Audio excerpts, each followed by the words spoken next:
Going into pre-season testing and the Bahrain Grand Prix, Mercedes and the Mercedes fans were hoping that 1, the porpoising would be gone, and 2, that they would be able to challenge Red Bull and Ferrari in the 2023 season.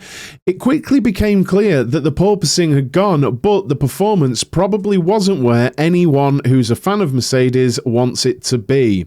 In this video, I'm just going to take a look at what I think are the issues and what people have said are the issues, and maybe what Mercedes can do to help that. Please do make sure you're hitting a like on the video and also subscribing down below.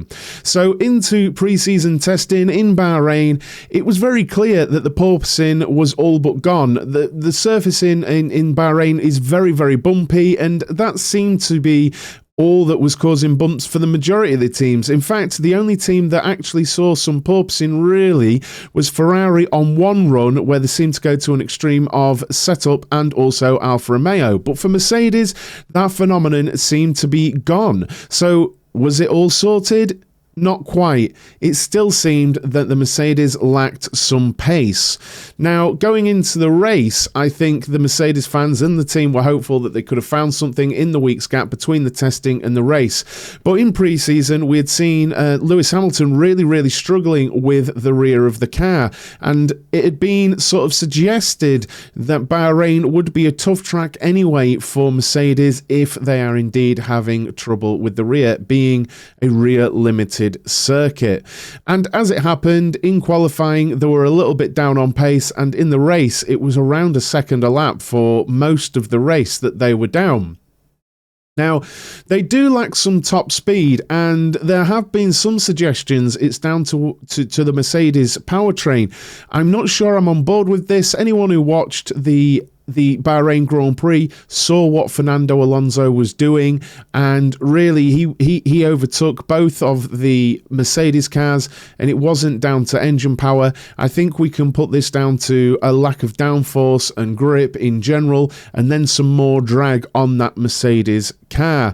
And it's very important to remember that the Aston Martin does in fact run with the same engine and gearbox, I believe, and rear suspension as the works Mercedes team, which makes that very interesting to note that Mercedes have got those rear issues, yet Aston Martin are running with the same sort of running gear. So it's something very specific to the works Mercedes team.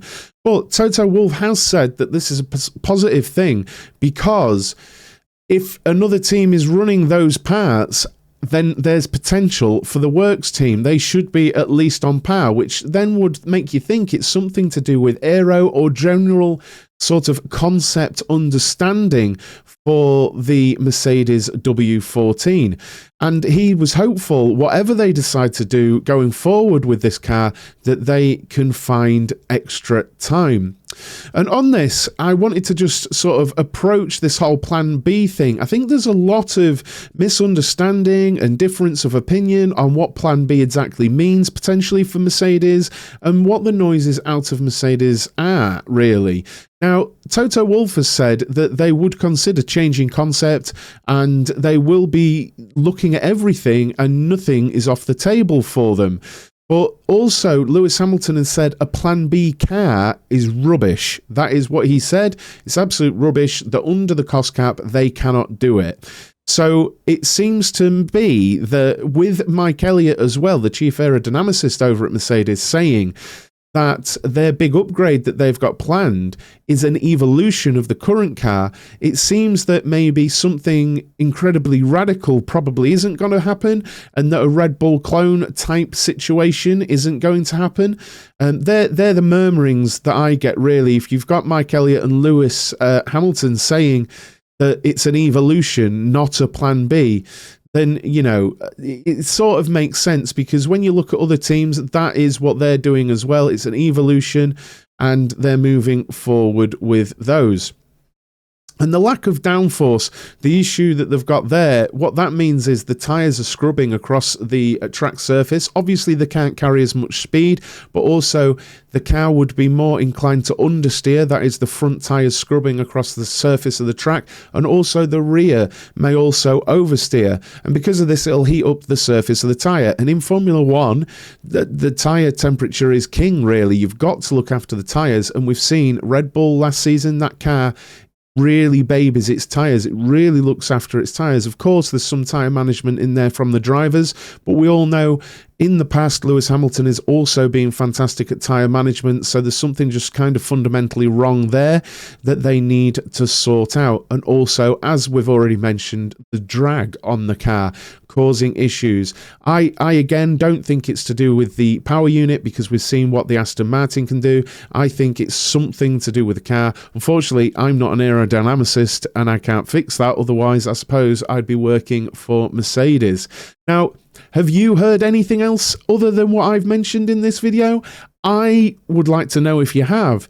I think that Mercedes can fix this and move forward, but can they close that entire gap this season? It would be a heck of a lot if they can. I know we've seen Aston Martin gain 2 seconds, but it's all about where they've started from and where they're getting to, right? So for me, that would be a serious gap to close up, though it's possible, in my opinion, maybe later on in the season, and maybe the wind tunnel penalty that Red Bull got from the cost cap, maybe that takes effect, and the other teams can catch somewhat up towards the front where the Red Bulls are. But what's your take, guys? It seems a very difficult time over at Mercedes with the W14. Personally, I enjoy competition within Formula One. I want to see as many teams competitive and up at the front as possible, because that will make for excellent racing. Please do make sure you've liked the video and subscribed down below, and let me know what you think down in the comments. Thanks so much for watching, and I'll see you soon.